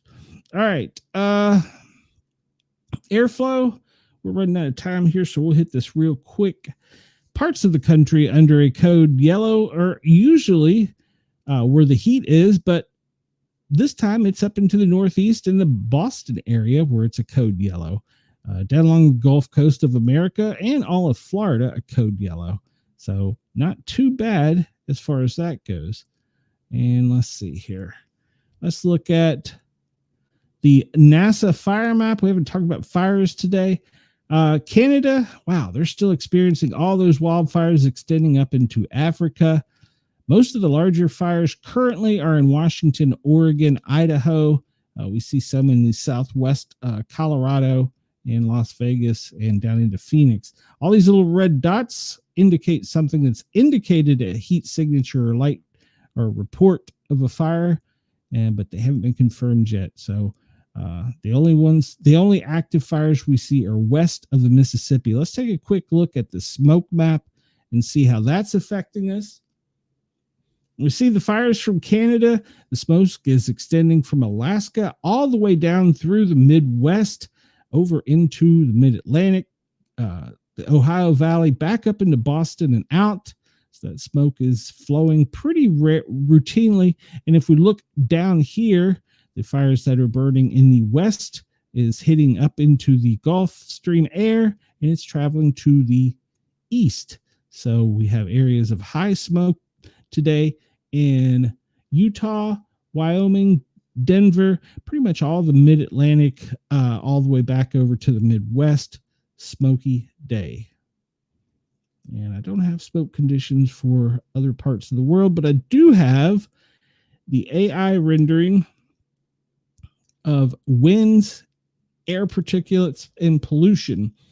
And I want to bring attention to this specifically. We see all this coming off of Africa. It's hitting and sitting in the Gulf of America and spitting down into the Caribbean in the South Atlantic. That is not allowing the storms to develop because it's dampening, it's heavier air, it's dampening the electrical activity. So while we are getting a lot of dust in the Atlantic that could be pushed easily up into the Chesapeake Bay, to the Northeast, up into the Boston area. So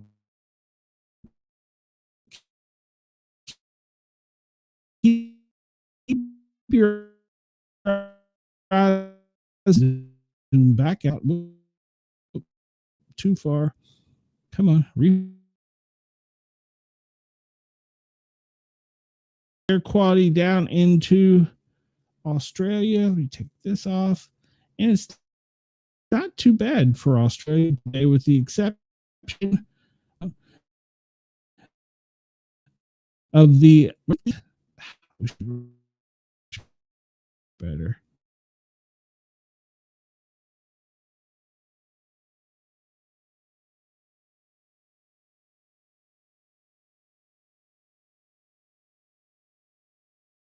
Fires, but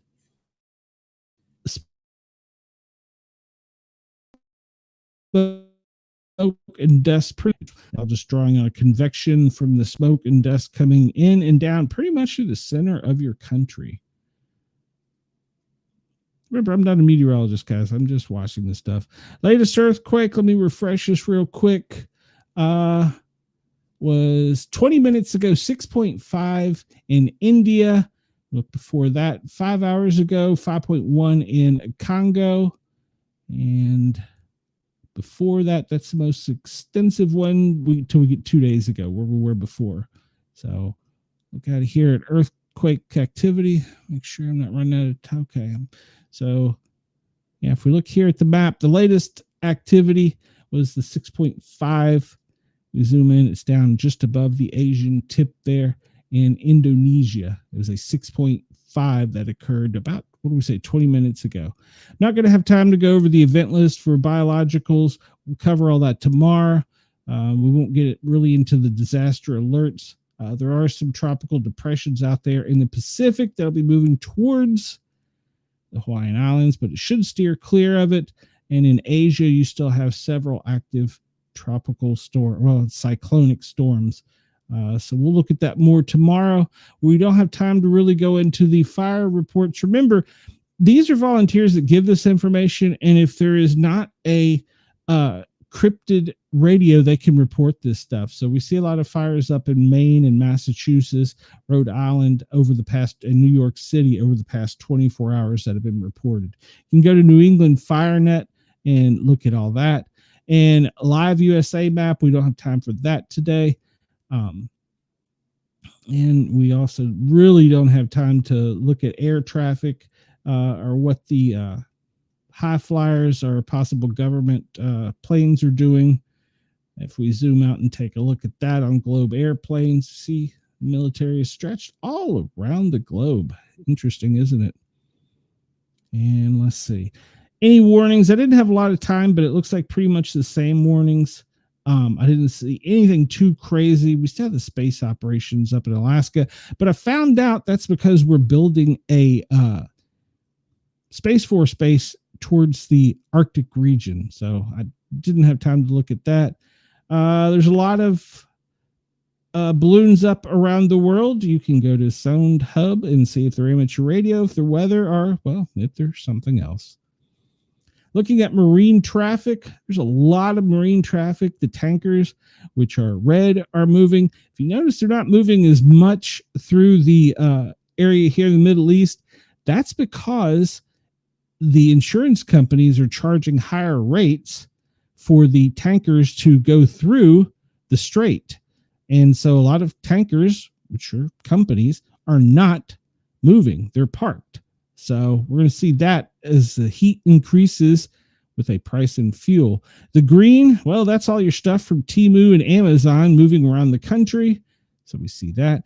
Did not have time to discuss. There was a domestic terrorist attack, and an officer sadly lost his life in Kansas. And then, of course, I think we talked about the Ohio police officer who lost his life. There was a mayday declared in a fire in Connecticut that resulted in a firefighter line of duty death over the weekend. And last but not least, as we get out of here, we look at Bitdefender, and we see currently infections are orange, attacks are red. They're trying really hard to infect the United States. We see lots of attacks coming from Asia over into the United States. This is compliments of Bitdefender. You can go check their site out for real-time cyber threat. Remember, some of these attacks and things are aiming specifically at our kids. Pay attention to what's going on around you and be aware, especially if you have young ones. They're trying really hard to get our kids. They get our kids, they have our country. So think about that. All right, everybody. I have babbled and rambled for a little bit too long today. Talked to Jurgs. He said I could go over a little bit today because me and him got to talking. I want to thank everybody at Radio X in Australia, Dare Media Radio Talk. If anybody wants to get in contact with me, we have several ways. In the show notes, you'll see there's an email address, sportcat@protonmail.com. You can also leave me at speakpipe/sportcat, a voice message up to 3 minutes. If you want to join our Facebook group, go over and find it on Facebook, Sportcat's Daily Gazette. I really want my fans and my viewers to start interchanging and exchanging ideas and stories. KG, I know you sent me several storms I did not get time to look at today. I'll try and get to tomorrow. I appreciate everybody's input. We always have a great chat with Denise, Chris, KG, sometimes Wendell and Brenda. We get in here, we chat, we discuss things about what's going on. And everybody just remember, I kind of have a twisted view on things. Denise, thank you. Thank you for listening for, what have I babbled on for almost 2 hours. Thank you, Denise. I appreciate that. Everybody remember to hit the thumbs up button to like the video to help spread it out, because trust me, the things I'm talking about today, yeah, YouTube's going to bury me. So, so everybody hit that thumbs up button. It helps get it out there. Tell your friends and everybody. Thank you, KG. Tell your friends and everybody to come over and join us. We have a great show. We will see everybody tomorrow, same time, same place. And of course, we'll discuss the other shows that I have, the CBS Big Brother show and the paranormal show. We'll discuss that too. So lots of busy news days. Thanks everybody for tuning in. Thank you for your time. I will see you tomorrow. Thank you for allowing me on Jurgs Radio, Radio X, and Dare Media for allowing me to tickle your ears. Sportcat is finally out of here.